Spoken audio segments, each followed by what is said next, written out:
हर हर महादेव दोस्तों। आज मैं आप लोगों के सामने हरियाली तीज की कथा लेकर आई हूँ। आप सब इसे ध्यानपूर्वक सुने।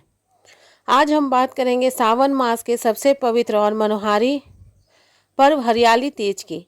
यह त्यौहार विशेष रूप से भगवान शिव और माता पार्वती को समर्पित है। भारत के अनेक राज्यों जैसे राजस्थान, उत्तर प्रदेश, बिहार, झारखंड, मध्य प्रदेश और हरियाणा में यह पर्व बड़े उत्साह और श्रद्धा के साथ मनाया जाता है। हरियाली तीज का नाम सुनते ही मन में हरे भरे पेड़, झूले, सावन के गीत, मेहंदी और 16 श्रृंगार की सुंदर छवि उभर के आती है। लेकिन क्या आप जानते हैं कि इस पर्व के पीछे एक अत्यंत प्रेरणादायक और दिव्य कथा भी छिपी हुई है? आइए जानते हैं हरियाली तीज की एक पौराणिक कथा और इसका महत्व। हरियाली तीज मनाई कब जाती? हरियाली तीज श्रावण मास के शुक्ल पक्ष की तृतीया तिथि को मनाई जाती है। यह वह समय होता है जब वर्षा ऋतु अपने पूरे सौंदर्य पर होती है और धरती हरियाली से आच्छादित हो जाती है। इसी कारण इस तीज को हरियाली तीज कहा जाता है। माता पार्वती का जन्म। पौराणिक कथाओं के अनुसार माता पार्वती का जन्म राजा हिमवान और रानी मैना के घर में हुआ था। बाल्यकाल से ही पार्वती अत्यंत सुंदर, तेजस्विनी और धर्मपरायण थी। एक दिन देवर्षि नारद उनके घर आए। उन्होंने उनके माता पिता से कहा कि आपकी पुत्री साधारण नहीं है, यह स्वयं आदि शक्ति का अवतार है और इनका विवाह भगवान शिव से ही होगा। यह सुनकर पार्वती के मन में भगवान शिव के प्रति अटूट श्रद्धा और प्रेम जाग उठा। भगवान शिव को पति के रूप में पाने की इच्छा पार्वती जी ने मन ही मन निश्चय कर लिया कि वे केवल भगवान शिव को ही अपना पति बनाएंगी। लेकिन भगवान शिव उस समय गहन तपस्या में लीन रहते थे। उनका जीवन अत्यंत सरल और वैराग्यपूर्ण था। देवताओं को भी चिंता थी, क्योंकि तारकासुर नामक राक्षस का वध केवल शिव पुत्र ही कर सकता था। इसलिए देवता चाहते थे कि शिव और पार्वती का विवाह हो। पार्वती की कठोर तपस्या थी भगवान शिव को प्राप्त करने की। माता पार्वती ने घोर तपस्या आरंभ कर दी। उन्होंने पहले कई वर्षों तक केवल फल खाकर जीवन बिताया, फिर उन्होंने पत्ते खाकर जीवन बिताया। इसके बाद इसी कारण उन्हें अपर्णा भी कहा गया, जिसका अर्थ है कि जो पत्ते तक न खाए। कहा जाता है कि माता पार्वती ने हजारों वर्षों तक तपस्या की। कड़ी धूप, वर्षा और ठंड में भी वे अडिग रहीं। उनका एकमात्र ही लक्ष्य था भगवान शिव को पति के रूप में प्राप्त करना। माता पिता की चिंता। जब पार्वती की तपस्या कर रही थी, तब उनके माता पिता बहुत चिंतित रहते थे। वे चाहते थे कि उनकी पुत्री किसी राजकुमार से विवाह करे। कुछ कथाओं के अनुसार भगवान विष्णु के साथ भी उनका विवाह कराने का विचार किया गया, लेकिन पार्वती जी ने स्पष्ट रूप से मना कर दिया। उन्होंने कहा कि मैं केवल भगवान शिव को ही अपना पति मानती हूँ।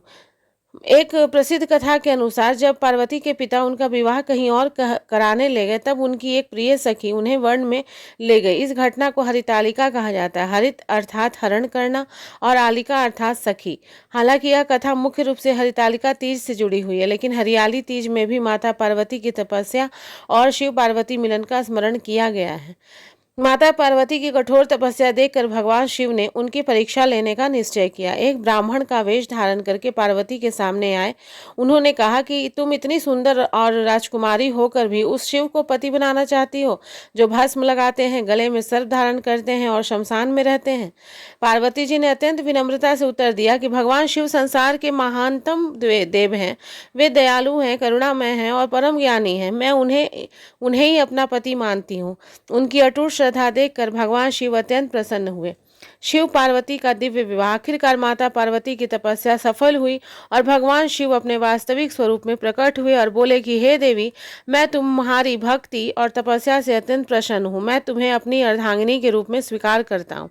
इसके बाद देवताओं, ऋषियों और गंधर्वों की उपस्थिति में शिव और पार्वती का विवाह संपन्न हुआ। यह विवाह केवल दो व्यक्तियों का नहीं, बल्कि शक्ति और शिव के मिलन का प्रतीक था। हरियाली तीज के क्या कुछ महत्व भी है। मान्यता है कि माता पार्वती ने 108 जन्मों तक तपस्या की और अंततः श्रावण शुक्ल तृतीया के दिन भगवान शिव को पति के रूप में प्राप्त किया। इसी आनंद और विजय की स्मृति में हरियाली तीज का पर्व मनाया जाता है। सुहागन स्त्रियां इसे क्यों रखती हैं? हरियाली तीज पर विवाहित महिलाएं अपने पति की लंबी आयु, सुख समृद्धि और वैवाहिक जीवन की खुशहाली के लिए व्रत रखती हैं। वे माता पार्वती और भगवान शिव की पूजा करती हैं। मान्यता है कि इस दिन श्रद्धापूर्वक व्रत रखने से अखंड सौभाग्य की प्राप्ति होती है। कुंवारी कन्याओं के लिए भी यह काफ़ी महत्वपूर्ण पर्व है। कुंवारी कन्याएं भी इस दिन व्रत रखती हैं। ऐसा माना जाता है कि माता पार्वती की तरह उन्हें भी योग्य जीवन साथी मिलता है। हरियाली तीज की पूजा हम कैसे करते हैं, आइए दोस्तों जानते हैं इसके बारे में। इस दिन प्रातः स्नान करके हरे रंग के वस्त्र धारण किए जाते हैं। महिलाएं जो है वो मेहंदी लगाती हैं, 16 श्रृंगार करती हैं, शिव पार्वती की प्रतिमा स्थापित करती हैं, कथा सुनती हैं, भजन कीर्तन करती हैं। पूजा के बाद प्रसाद वितरण किया जाता है। झूलों और सावन का भी महत्व। हरियाली तीज का संबंध प्रकृति से भी है। सावन के महीने में पेड़ों पर झूले डाले जाते हैं। महिलाएं और बालिकाएं झूला झूलते हुए लोकगीत गाती हैं।